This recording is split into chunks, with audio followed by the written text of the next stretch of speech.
Hello and good evening. Welcome to our second live stream of the Sperry Sessions hosted by Oregon Repertory Singers. Thank you all for being here and taking time to support our new programming. My name is Lauren Bryan and I'm the Executive Director of Oregon Repertory Singers. The Sperry Sessions are a new way for our organization to connect with our supporters and share our mission with you while we navigate the uncharted territory of a global pandemic. We are thrilled to be able to talk to talented and accomplished composers about their music, which gives you a deeper understanding and appreciation for their music. We've also been preparing new virtual recordings and performances for you to enjoy, prepared by members of our adult choir. We really wish we could sing for all of you in person, but we are grateful that you are here today supporting this new virtual venture. Now, before we get started with our program, I have a few housekeeping items to take care of. One is, this is a 1-hour live stream event, and it is being recorded and will be posted to our website at the conclusion of this event at orsingers.org. If you have any questions or comments throughout this entire event for Ethan or Joan, please type them into the chat function, whether you're on Facebook or YouTube, and we will do our best to get through as many of them as we can as time allows. Next, I would like to take a very important moment to thank our music literature sponsors for their support of our programming this year, which looks much different than most years. Our music literature sponsors support not only the music, but the artists, the composers, and the conductors behind the music. And we are grateful for their generous gift that was committed at our 2020 gala. I also want to thank and acknowledge our GEM supporters. Our GEMs are donors who have committed to giving every month. You can see all of our GEMs names on the screen right now, over 100 GEMs who are helping ORS responsibly navigate everything from our most basic expenses to allowing us to explore the virtual opportunities that fulfill our mission and bring music to you and our community. This level of giving is critical to ORS when we have no timeline for the return of concerts and traditional ticket revenues. We are so grateful to the steadfast troop of treasured GEM supporters.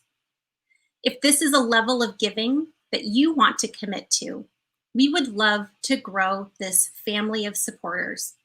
In fact, we are trying to secure 100 new GEMs at just $10 a month or more before December 31st. This would quickly and easily generate $10,000 for Oregon Repertory Singers. The road ahead is still quite long and uncertain, and if you want to see ORS continue to fulfill our mission in new ways, please consider a year-end tax-deductible gift to Oregon Repertory Singers. We need support from choral enthusiasts like you to sustain this tenuous time and return to the concert hall just as strong, if not stronger, than when we left it. You can make your gift today or before December 31st in 3 ways: online at orsingers.org, by mail at the address on your screen, or by calling our office at 503-230-0652 anytime between 9 a.m. and 5 p.m. Thank you for considering a year-end tax-deductible gift to ORS before December 31st to help us finish our year strong and enter 2021 on solid ground. And now, the reason you're all here is to get the Sperry Sessions started officially. And it is now my distinct pleasure to welcome to the show Artistic Director Ethan Sperry. Hello. Oops. There we go. Thanks. Hi, Lauren. It's going to be a mute mishap, right? Of course. This is COVID time, and you know, every Zoom session or Zoom webinar begins with somebody being muted. That's just the way it has to go. But thanks for everything you do for the organization, and you're very welcome. And really for suggesting this idea. It's so hard to know how to communicate with an audience at this moment in time, but one of ORS's core missions has always been working with living composers who really champion choral music. But I really don't think this is the time to get to know a composer for the first time. So I'm really trying to focus on composers that shouldn't be strangers to our audience, people that we already know their music, and give them a chance to go further and to get a chance to ask the questions that they don't get to ask when they're sitting in the audience. So thanks to you and the whole staff for supporting this, for figuring out all this technology. I'm really amazed. We don't have a lot of a budget right now. We're not hiring videographers and people. We've done all of this in-house, and it's really amazing. So thanks to you and to David and Stephanie and Genevieve and everyone who's just figured this out. Thank you. That means a lot. We are excited to have these sessions, and we got really great feedback from the last session that we had with Dr. Lauritsen, just that the conversation felt really personal and poignant. So thank you for taking us there and getting us there with him. And so I look forward to tonight, and I know we're in for lovely conversation and more beautiful music with Joan Szymko. So I'm going to leave the screen, and I hope you have a great show. And thank you everyone for being here tonight.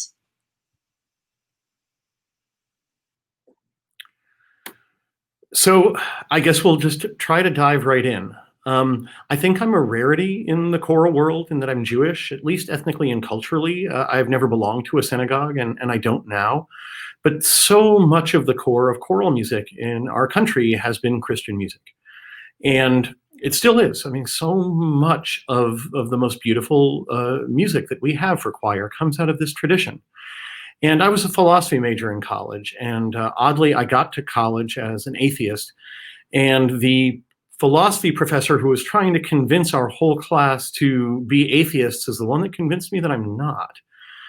He actually brought up the philosophical principle of Occam's razor, the idea that if you don't have evidence for any side of an argument, the simplest explanation is probably the most likely.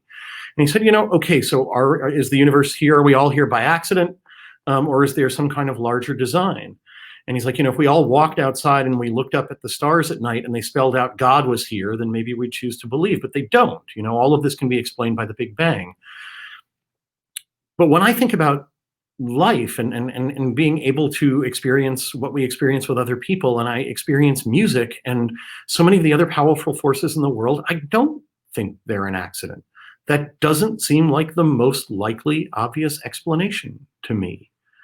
So I'm not sure that I ascribe to any particular religious faith, but one of the joys of being a choral musician is if you dig deeper into the repertoire, it allows you to explore so many different types of faith. And very many of the choral musicians who were Christian ascribe to different branches of Christianity or different beliefs, more pacifist beliefs, more inclusive beliefs than some of the things we see around us today that for some of us, you know, give the word Christian or Jewish sometimes a bad name. But the guest I wanted to invite tonight is someone who's been a friend of mine for years and who's been a regular on the ORS stage, and is someone who I know really writes from that place of religious or spiritual liberalism and pluralism, of being willing to draw from so much of the wisdom and the beauty that is around us in the world. And we're dealing with so much sadness and such a crisis on so many levels that digging into faith that the world might be better, or that there might be someone watching for us, or who at least gave us free will, these are ideas that are worth exploring. So please welcome to the screen, and you're gonna have to applaud really loudly because she's in Southeast Portland, so the further you are away, I hope you will applaud or cheer more loudly. Please welcome Joan Szymko. Thank you, Ethan. It's great to see you, and wish I could see you in person. Yeah. But yeah, and I mean this very sincerely. Thank you for being you, and especially as we've been talking in preparation for this session over the past couple of weeks, thanks for being willing to go to this place and discuss what religion and spirituality mean to you and how they come out in your music. So just with that in mind, and knowing that we're starting with We Are Clay, which is one of your earlier pieces.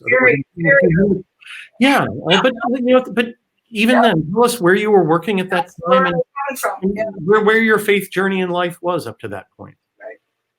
I'm sorry? Where did your where was my faith journey at that point? Yeah. Oh, well, I was raised in a very devout Catholic household. And by that, I mean, we were not Christmas Catholics. I mean, we went every Sunday. We prayed family rosary together during the month of October, which is a month of Mary, and during you know, the month of May. This was, I'd say the family was very much grounded in the faith, my parents' Catholic faith, 12 years of Catholic parochial school. I identified, I grew up on the south side of Chicago, and there you didn't ask what neighborhood are you from, you asked what parish are you from. Because in fact, I don't think I even met anybody who wasn't Catholic until I was well into my teens, So that was my background. And I think that, as a regular church-going Catholic for that many years, because of the liturgical year, you basically hear the Bible in readings in church services. I don't know how many times. I probably heard it, the whole thing at least 3 times growing up, cycles every 3 years it goes through. Mm-hmm. So the particularly the New Testament teachings, I was very much drawn to. I have to share the church that I went to, St. Thomas More. I haven't told this story in a while. It was a beautiful mid-century architecture, really a cool church. But the altar piece was this gigantic mosaic of God the Father as an old white man with a beard, with a white beard. And you had the Trinity. So you had God the Father looming over everything, and you had Christ, of course, on the cross, and then you had the Holy Spirit. And this was the image that I, every Sunday that, I was gazing at, this idea of God the Father. And I have to tell you, even when I was younger, I didn't get the attraction to God the Father so much, because Jesus seemed like such a nicer guy, you know what I mean? Being Jewish. So I was very much drawn to the theology of compassion, because to my mind, that's really what Jesus is all about. And he's constantly talking about compassion, and Jesus was also constantly talking about fear, as in do not be afraid, And it just seems like what you said in your introduction. Unfortunately, a lot of people who represent Christianity seem to dwell a lot in fear and well, not the opposite of compassion, but just not very, very compassionate expression of faith from where I'm standing, from where I see it. So I wrote We Are Clay. I was in my late 20s. I had been directing a women's choir in Seattle for many years, and I got a job at an American Baptist church, which was a very progressive church in Seattle. It was part of the Underground Railroad that brought Guatemalan and Nicaraguan refugees up the West Coast to Canada, because history, those were the Reagan years, and we were supporting regimes that were really oppressing those folks. Anyway, it was a real experience for me. I had never really been involved with a Protestant congregation, being raised Catholic, which of course is the one true faith. I mean, the Protestants were that's not the real deal, right? Just Catholicism isn't the real deal. However, I was so struck by the commitment of the leaders of this congregation, and it was a small but mighty congregation of dedicated folks. And this was in the late 80s. I don't know of any other church congregation, except for maybe Unitarians, that they were using not inclusive language. They were not using gender-specific language as to God. Mm-hmm. So I was the music director, and as you know, it's kind of hard to find any kind of Christian, hymns or anthems that do not refer to God as Father, He, Lord, all that language. So I was responding to that by, I don't know how many short little pieces I wrote as kind of like introits or introductory pieces, because the choir wrote a short piece and a long piece. So We Are Clay was written, I must have been a reading at that particular service, and I wrote that piece specifically for the service. Yeah, and so how does this piece refer to God, and what does that mean to you? Well, it's interesting. I looked up this particular verse, and the verse actually starts with Lord, Father, da da da da da da. And this is just to say that, you know, I rely on scriptures. I mean, I have several pieces that are, you know, related, you know, scripturally, but I tend to cherry pick, you know, and I tend not to leave the Father and this. So I just started this with, we are clay, and you, whoever you is, you know, formed us. And to your point about, is this just a big accident, or is there? Right. I'm going to cut you off for a minute because, like, we're doing a video. But the thing I was hoping you're going to stumble on is this analogy: is we are clay and you are the potter, right? Which it sounds sort of like Father. And you're going to hear a recording that was done outdoors with singers wearing masks. Oh, sometimes it's hard to tell, but I want everyone to know that we're saying we are clay and you are the potter, Potter. Yeah, we are all the work of your hands. And right. One of the things I like about the piece is that it's so simple. We have an experiment here. You're going to hear some virtual choirs tonight because that's sort of the ethos of the era. But my gym in Northeast Portland just built this 20 by 40 foot tent outdoors for workouts. It's open on all sides. It's got lighting underneath it. And I asked, we do a spin class there where they can get 8 bicycles under there, 8 feet apart or each, that are sitting in an arc facing one instructor bicycle. And I was like, I can get a choral octet under here. Like, that's exactly what this looks like. And we could even get our calorie count in with the bicycles. But I got them to take the bikes out. And we only had one day this Saturday afternoon. It was raining, of course, because it's Portland. So you'll get a very outdoorsy with rain and masks and everything. But this octet of ORS members would like to be called the Outtakes. So here's the world premiere performance of the ORS Outtake, one afternoon only, behind the refinery in Northeast Portland. Okay. Singing "We Are Clay" by Joan Szymko.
Love it. So, yeah, we're deciding that ORS is like the post office. Neither rain nor sleet nor COVID, nothing will prevent us from delivering some content. My thanks to Naomi for driving her keyboard and speaker all the way up to Northeast Portland. And also thanks to the refinery for letting us use their workout tent as a choral recording space. You know, another thing about that, it was American Baptist Church was the name of it. It was in the University District in Seattle. And the other thing is that they hired me as an out lesbian, which was really rather extraordinary. When I was interviewing for it, you know, I was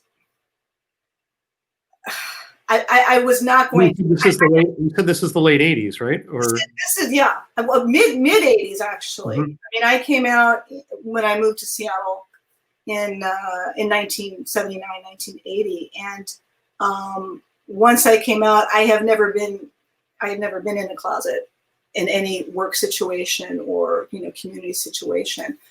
And I will never forget being in that in that room with the interview with the entire church board, and everybody asked me questions. I don't even know how it came up, but it was just this flash, and I'm like, okay, this is it.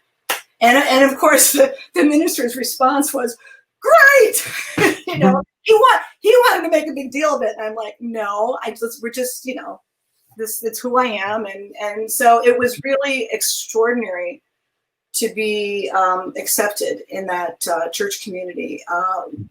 And no, I'll never forget, and actually my parents who actually would not come visit me for many, many years because they felt it was supporting my lifestyle. We had a very strained relationship for a good amount of time, let's put it that way. And this was still kind of in the beginning of that. And I will never forget, they were, traveling around, and I got a hotel for them downtown. And and that Sunday morning, I showed them where St. James Cathedral was so they can go to Mass. And that very Sunday, it was Gay Pride Week. And I actually delivered the sermon at my church about growing up Catholic. I actually wanted to be a priest when I was a little kid. I used to say Mass at the kitchen table, believe it or not. I do believe that. Yeah. Well, what's even funnier is that my siblings would come to Mass while I said Mass. Yeah. So anyway, I am wired for I don't know. Faith is such a funny word. Faith, hope. All of those things. And as I've gone into middle age, and now towards my senior years, I have embracing more of a I don't call myself a Buddhist, but more of a Buddhist sensibility, in that I don't think of God as being a person or a personhood of God. Sure. And I also, and I don't know that this is antithetical to faith, but this idea of groundlessness that isn't so much of Buddhist teaching. Like, there is no ground under our feet. Get over it. Just be here and pay attention. Yeah. So it's been but I have this strong tug towards texts that are expressing what I believe. And I'm gonna this phrase I'm gonna use is actually from Hildegard of Bingen, some of her writings. I actually set this piece, but one of the lines that I just love is she says, and she's speaking as well as God, because she's hearing God speak to her. I am the yearning for good, and I believe that is universal. And to me, that yearning is an expression of spirituality. So I believe in that yearning for good, and I also believe in gratitude as a spiritual practice as well. And I think those two things,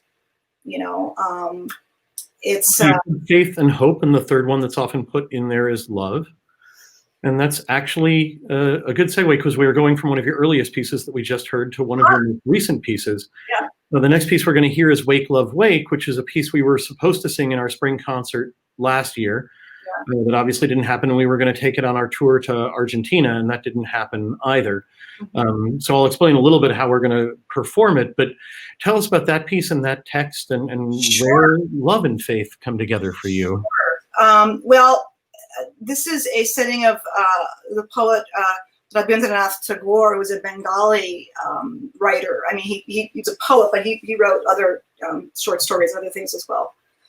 Some may know he was the first non-European to win the Nobel Prize in Literature back very early in the 20th century. A lot of his later works in particular tend to have, I think, this kind of a mystical expressions of love. This piece in particular, there's a lot of pain in this piece, I think. And I recently learned that a lot of his poetry, later in life, is reflective of the fact that he lost his wife and two children like within a 5-year span. And so knowing that, I didn't know that when I set this piece, but knowing that, I think it just lends a different feeling to this piece. If you know, the line where I'm looking for the text here. La da da da da. I can't find it. It's okay. I mean, one of the things that's occurring to me as I'm looking at the piece and sort of the pain of love that's in the piece, and that we're waiting sort of outside this door of darkness and waiting for love to like bring us into the light. Oh, go ahead. No, you know, he says, you know, the hours wait, the stars watch, the wind is still, the silence is heavy in my heart. Wake, love, brim my empty cup. And I think his cup has been emptied by such tremendous loss. But this piece came into being. I'll do just briefly. I was contacted by Oxford University Press. One of their composers, Sarah Quartal, who's a Canadian composer, had suggested they contact me because she was putting together an anthology of music for unaccompanied mixed choir by women composers. So I was really honored to be invited to participate in the project. And so I wrote this piece specifically, you know, for this project, and they liked it, and that's how it came to be. But should we leave it at that? No. Yeah. So to me, I find this piece timely because one of the big things I'm wrestling with, and I imagine I'm not alone in America living in the wake of this election, it strikes me that no matter who you are at this moment in time, you did not get the result you wanted in this election. We continue to be a country massively divided. Yeah.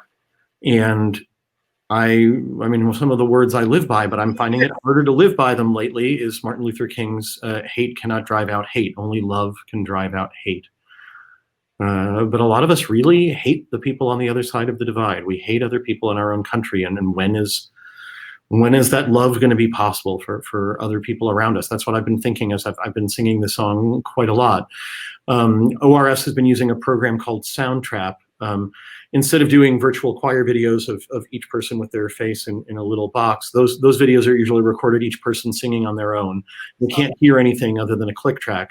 In this program, somebody records first, and then the second person can record while listening to the first person, and the third person can record while listening to the first two, and so on and so forth. So as more and more people record, they're really sort of singing along with the actual choir as that's going on. And then if the first people are feeling not great about how they did singing in a vacuum, they can actually delete their original ones and put in some new ones with them listening to the choir later on. So it's a cool project, but it's audio only. So we've been relying on Stephanie Noble in our audience, in our office to produce the video content. So this is audio by about 40 members of Oregon Repertory Singers, recorded on Soundtrap, and with video by Stephanie Noble. And I guess, as you said, this is the world premiere performance of Wake, Love, Wake by Joan Szymko.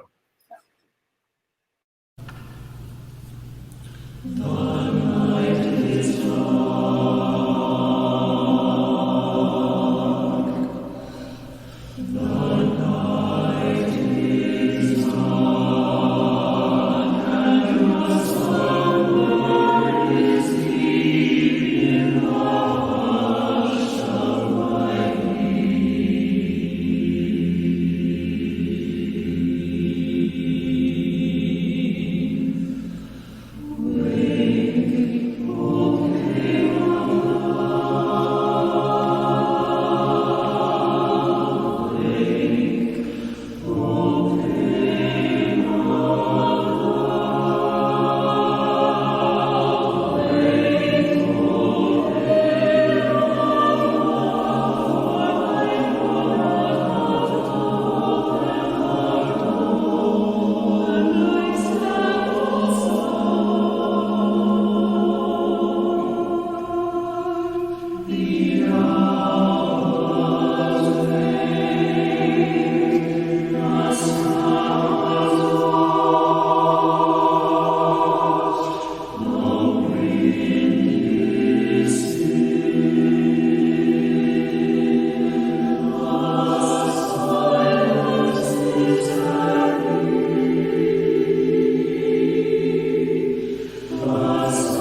I was thinking about what you were saying before we just listened about the state of things right now, and you know, the night is dark and your slumber, love slumber, is deep in the hush of my being. And that, you know, that Martin Luther King quote, it's you know, hatred cannot drive out hatred, only love can do that, and darkness cannot drive out darkness.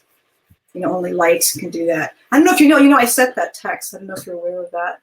I have actually heard, yeah, for treble chorus, yeah. Yeah,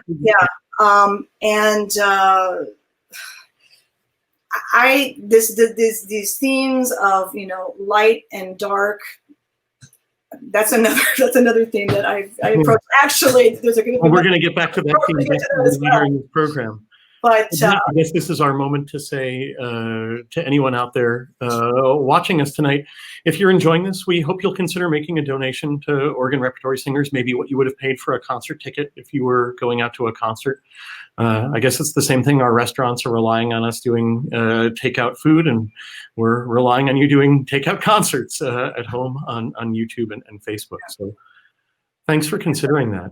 Yes, absolutely. And I think what ORS is doing right now in terms of carrying on and how you're carrying on during the pandemic is really laudable. And to bring special programming, you know, to your audience, you know, free of charge, really, and, you know, with the hope that people will appreciate and contribute. And I really hope that folks do. And just on a personal level, I have had such a warm, strong connection with this organization, you know, both through my, you know, my relationship with, you know, with Ethan, but you know, how you go about bringing music and living composers to your audience as a constant, and just the level of artistry. I'm just very pleased and honored to be associated with ORS as a composer. Thank you. So I got a little selfish for this concert, and I maybe should have thought about it, because this piece is harder to sing than I thought it was going to be. But Joan has a piece for that's the case with a lot of my music, actually. Yeah. It seems simple, but it's actually kind of challenging.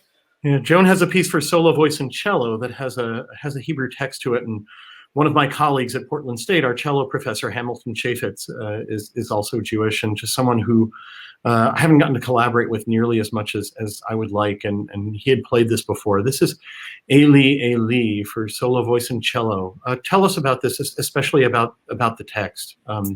This is powerful, and it's sung both in Hebrew and then in English. Yeah, I was really drawn to the story of Hannah Senesh, who was a young Hungarian Jew who left Hungary. She was part of the Zionist movement. People, prior to the war, or before the war really set in, and she was aware of what was happening, and the British at that time were, all around the Middle East, controlling everything, and she decided to approach the British and sign up and be trained as a paratrooper, so that she could then go down over the lines in Hungary and try to assist in preventing and there was towards the end of the war, there was this mass transporting of Hungarian Jews to the camps, and she was so young and so brilliant, and really a fabulous poet. And so she's walking on the beach, and I'm thinking pretty soon before she was about to take off and not know what her fate was. And she's walking along. It's a very popular beach, it's Caesarea, and she there's this prayer, oh God, my God, I pray that these things never end. The sand and the sea and the rushes of the waters. And so I was and I think I set this piece. I think I was creating a program of not only music by women, but also with the words by women as well. Mm-hmm. And so I think actually this was originally like a two-part, like an essay piece with viola, now that I remember. And I find that this piece has you know, we were talking before about, you know, this tension of belief and non-belief, you know, of faith and despair, you know, and I kind of imagine her, you know, walking the beach and like, you know, praying that these things never end, that she can return to her home, or that, you know, whatever's going on in her mind. But I think that I see this poem as kind of a bit of a struggle, Mm-hmm. you know, like kind of like a, you know, there's humility in it, and I think, you know, musically there is almost, to my mind, kind of almost like a pathos when she repeats, "I pray that these things never end." But it's also the cello part is very vigorous, and I kind of think of that cello as maybe kind of like her energy and her spirit. So, and I'm so excited to hear your performance with Hamilton. Thanks. Yeah, and Hamilton, if you're watching, just thank you so much for taking the time to do this with me. So this is Ailey, Ailey by Joan Szymko.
The crash of the heavens, the prayer of the heart, oh God, my God.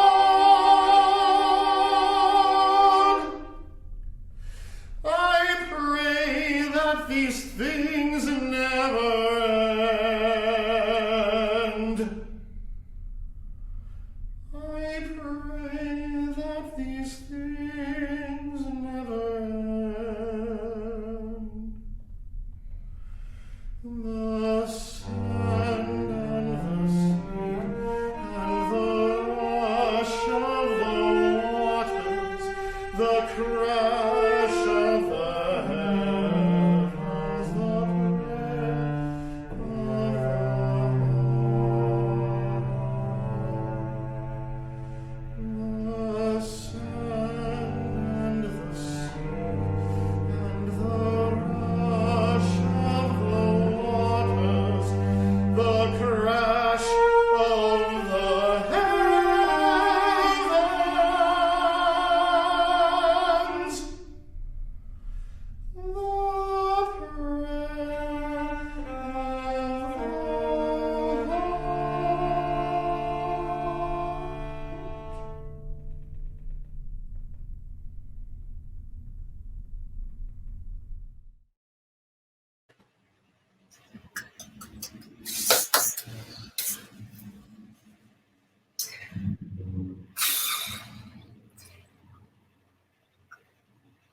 Prayer. I have said a lot of prayers. Mm-hmm. I find that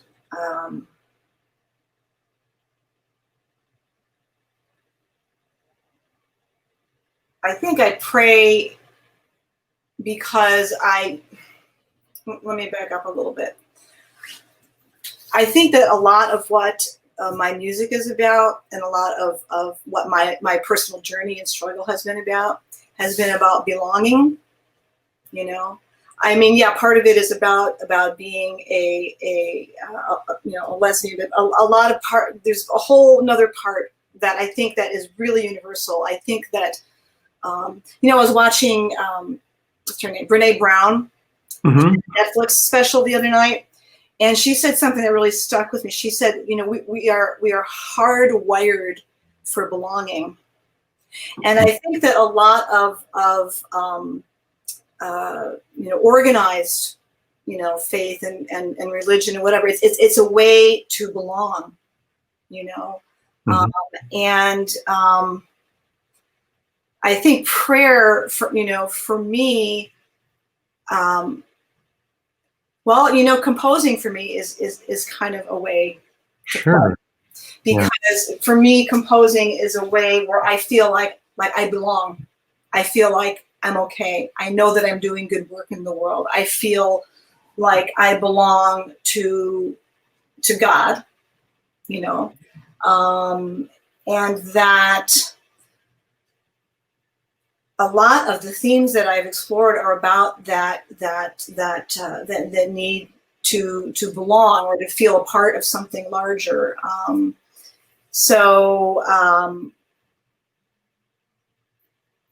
I think that, you know, how you pray, I think, you know, especially if because I know many people have a personal relationship with their God, they have a personal relationship with Jesus. That's a kind of belonging, you know. Sure. And, you know, going back to that first song that we heard, you know, if you're a child of God, that means that you are someone that God has wrought. So you belong, you know, you belong to God. So I think that I just have had this longing and this striving to belong. And I think also being, you know, in the choral community. I mean, what better metaphor, you know, for belonging is a choral community. I have just always been very much inspired by just that practice of people coming together on a weekly basis to be a part of each other, really, and to be a part of something larger, and to be a part of this, you know, this universal, which is music. So. Yeah, and I guess maybe that's one of the things that's so hard about this time is we're weathering this horrible pandemic, and we don't have the things like choir. We don't have the places that we belong. We don't have those things to lean on. And I'm thinking about our next piece. You know, obviously a huge part of any choir is Christmas. You know, in this country, whether it's the religious side of it or the Santa Claus side of it, or the winter side of it, or the solstice side of it. But you don't write a lot of Christmas music. But here we have this "There Shall Be Christmas Day," which is trying to celebrate Christmas in the midst of World War I. And I guess I just want to thank you for this piece before we listen to it, because I think it's a take that is necessary right now. This is a poem by what is it, Joyce Kilmer, right? Joyce Kilmer, yeah. Who wrote this poem while fighting in World War I, and who died in World War I, and wanting to believe that there would still be Christmas even in the midst of World War I. And I think we want to believe that at this moment too, and like having this particular take at this moment. This is another version that ORS assembled on Soundtrap, but in this case the videos were put together by David Peterson, one of our board members who's also helped us figure out all this video technology. So thanks to David, and enjoy Christmas Day. There Shall Be Christmas Day.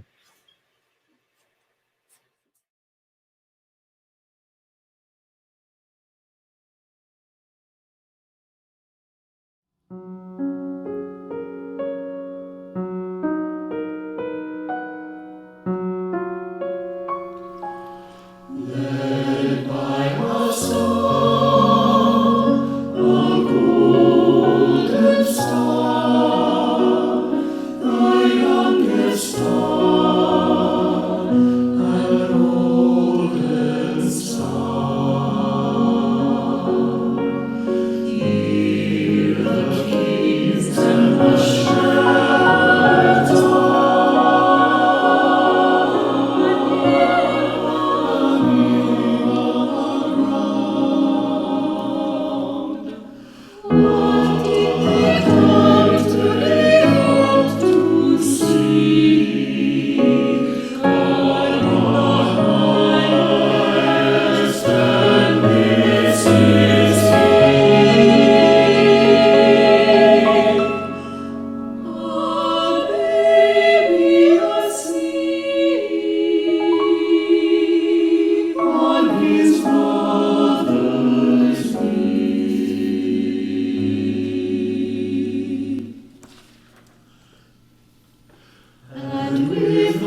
Oh, wow, David, you got that picture of him. That's amazing. You know, I was drawn to this poem because of, for a couple of reasons. One is that Mary plays a huge role, you know, the maternal, the motherly. It's not that the king, you know, the kings followed the star and they found this baby. The kings didn't crown him, you know.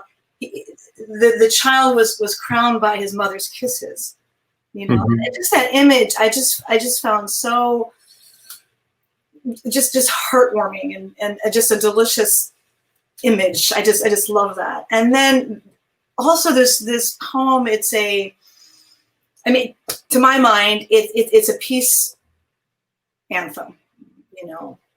This is a dreary place, and peace has, and again, the imagery is really lovely. Peace has turned, you know, her lovely face, but the song speaks to the essence of Christmas, which is belonging. You know, it's about being, you know, home and family and love, and as long as there are these things, there is this this celebration of the divine, right? Of light. Yeah. So that was really low. I was very moved hearing that. I mean, it's a little weird with the technology. Sometimes things got, you know, but the performance was really tender, really beautiful. Thank you. Yeah, you're very welcome. And that is, yeah, again, everyone sort of adding their voices on one at a time. Actually, in this case, to Naomi's piano part, she created the piano part first. We'd have that to play along with. Yeah. And now we're going to conclude this with my favorite piece of yours, and I think you know it's been my favorite for a long time, your Illumina les Ténèbres. And I've conducted this many times. I even conducted it with the National Honor Choir of Korea a couple years ago. So cool. And yeah, and this is on our professional album that we released a couple of years ago. Yeah. But this just so speaks so deeply to what we need at this moment. So give us a couple of your thoughts about Illumina les Ténèbres, and I guess especially singers who are on the album, if there's more you've wanted to know about the piece, this is your chance to ask. Right. Well, I'm often on the lookout for texts, and I happened to be in Assisi. To me, this is kind of like a roots song for me. You know? Going to Assisi, going to Francis Basilica, and then going to St. Clair's, where in the side chapel is this crucifix from the Church of San Damiano, which is, the story goes, that is really where Francis had his conversion. He heard the Christ from the cross speak to him and say, "Francis, mend my church."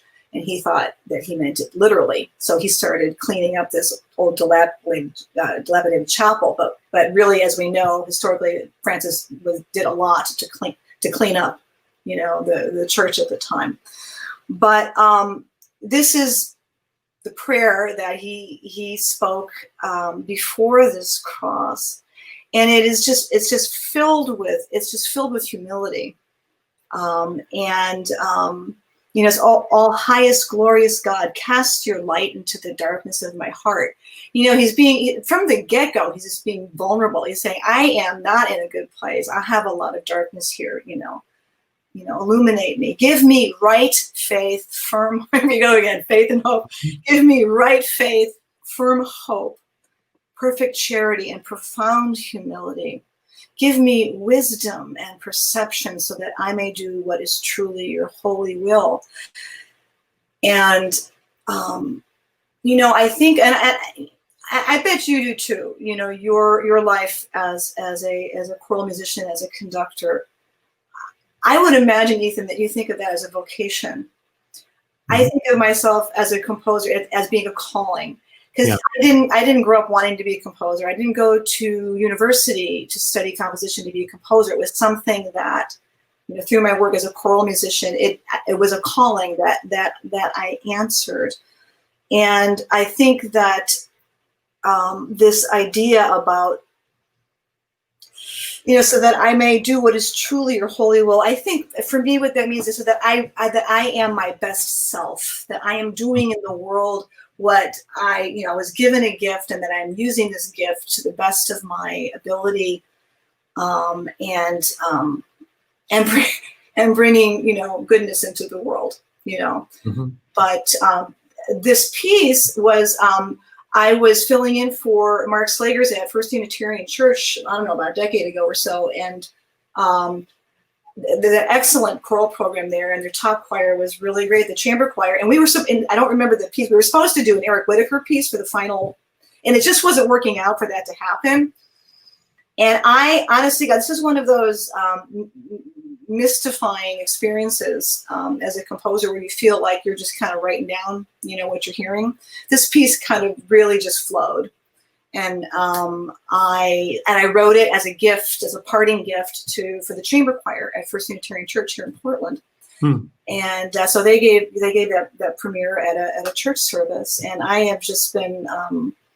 When I worked with you at Portland State, we did that with the joint choirs, and it was so exciting that to hear that first performance at PSU is it St. Stephen's? Is that with those incredible acoustics, in the round, and I'm just thrilled that you're in love with the piece. And that it's on your recording. Well, you said I wasn't allowed to ask you any music theory questions, and I'm not going to. I'm just going to tell you my theory about this piece, and I don't know what was going through your head when you wrote it, but what I hear is this amazing thing in this piece, because one of the things I find divinity in is just pure choral sound. And throughout this piece, there is usually some section of the choir just singing the pitch E. And it's the same pitch E, whether it's the tenors and basses in the high range or the sopranos and altos in the low range, it's just hanging there. And the whole piece is sort of like an Indian raga. It's trying to come into phase with this E. Like if we could just find something that fit with this note, then the light would enter into the darkness of our hearts. The thing that I find so amazing about this piece, it's one of the lessons in life. You have this big, loud climax of us singing all these chords that do not fit with the E, super loud. And it just doesn't work. And it's only when we sing super soft and take that moment to listen, or as you said, to have humility, to just, but it's not the loud raging that's going to solve the problems. It's the soft simplicity and the humility of that. And that's what I hear in this piece. And again, the video, this is the audio off of our album, but the videos were created for this by Stephanie Noble. And this is my favorite video that she's done so far. So I hope you all enjoy it. It's really stunning.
Yeah, I just love that last image of just the simple match dispelling the darkness.